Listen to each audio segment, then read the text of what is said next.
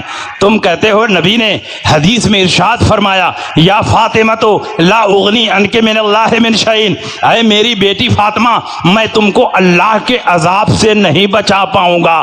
تو جب نبی اپنی بیٹی کو اللہ کے عذاب سے نہیں بچا پائیں گے تو تم کو کیا بچائیں گے؟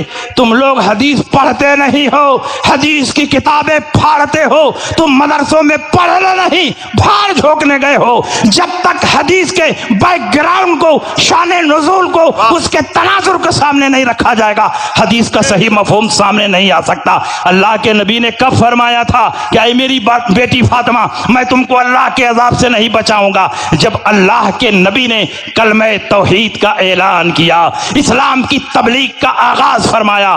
حضرت فاطمہ اعلان نبوت سے پہلے پیدا ہو چکی تھی، حضرت علی اعلان نبوت سے پہلے پیدا ہو چکے تھے. جب اللہ کے نبی نے تبلیغ شروع فرمائی تو اسی موقع پر اللہ کے نبی نے صدیق اکبر سے کہا اے صدیق تم مسلمان ہو جاؤ، اے خدیجہ تم مسلمان ہو جاؤ، اے بلال حبشی تم مسلمان ہو جاؤ، اے علی تم مسلمان ہو جاؤ، اے میری بیٹی فاطمہ تم مسلمان ہو جاؤ. اور یاد رکھو جو مسلمان نہیں ہوگا تو اللہ نے کافروں کے لیے جہنم بنایا ہے. اللہ کا یہ محکم فیصلہ ہے، اور اللہ کے اس فیصلے کے مقابلے میں میں تمہاری کوئی مدد نہیں کروں گا. یہ مطلب نہیں ہے کہ اے میری بیٹی تم مسلمان ہو جاؤ گی تب بھی میں تمہاری کوئی مدد نہیں کروں گا، ہرگز نہیں. اللہ کے نبی پر حضرت فاطمہ ایمان لائی، حضرت علی ایمان لائے، صدیق اکبر ایمان لائے، خدیجہ ایمان لائیں، بلال حبشی مسلمان ہوئے.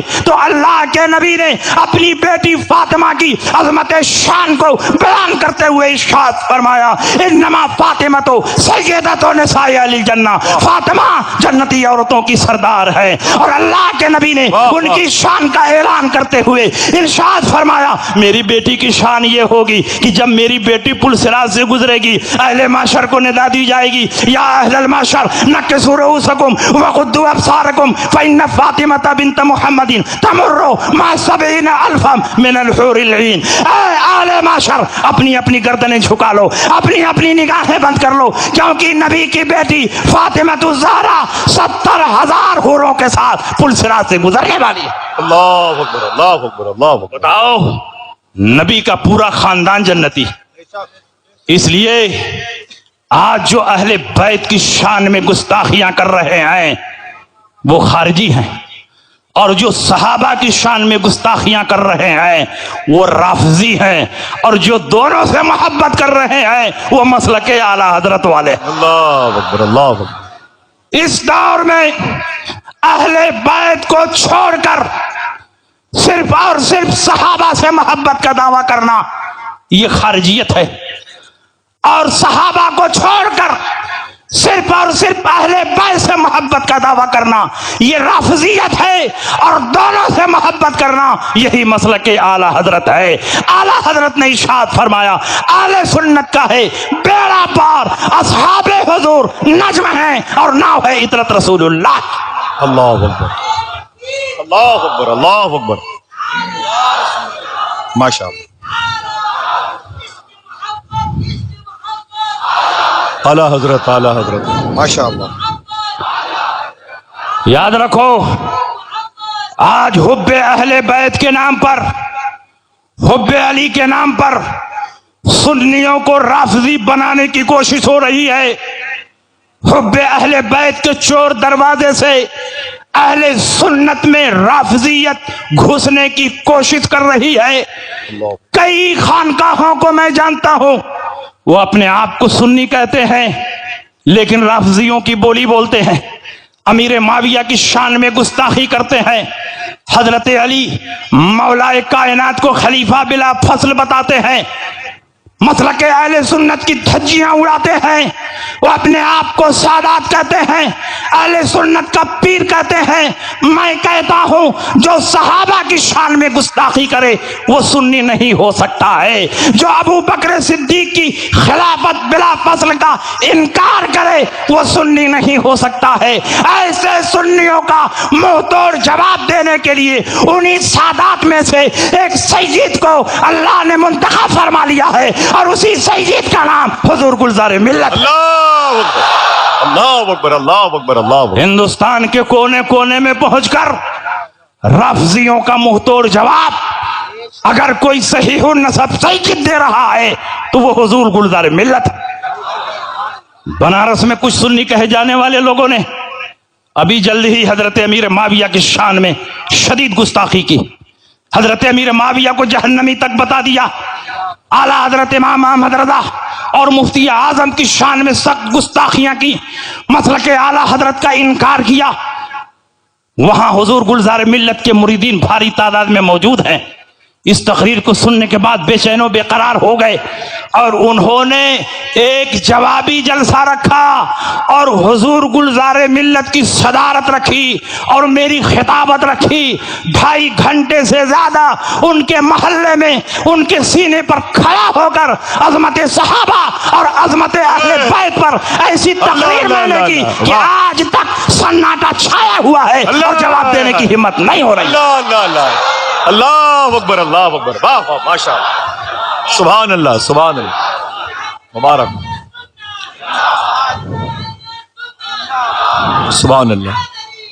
اور یاد رکھو اس جلسے کی خاصیت یہ ہے کہ حضور گلزار ملت نے اپنی زبان مبارک سے میری تقریر کے ایک ایک جملے کی تصدیق فرمائی، سبحان اللہ سبحان اللہ۔ اور اپنی زبان مبارک سے حضرت امیر معاویہ رضی اللہ تعالیٰ عنہ کی عظمت پر ایک ایسی شاندار تقریر فرمائی کہ سارے کے سارے لوگ دنگ رہ گئے۔ حضرت علی کی اولاد کی زبان سے امیر معاویہ کی عظمت سننے والے کس قدر محظوظ ہوئے ہوں گے اس کا اندازہ وہی کر سکتا ہے جو اس مجلس میں محفوظ ہے۔ واہ واہ واہ، اس لیے کہ حضور گلزار ملت سبحان اللہ سبحان اللہ، ماشاء اللہ سبحان اللہ، اللہ حضرت سبحان اللہ۔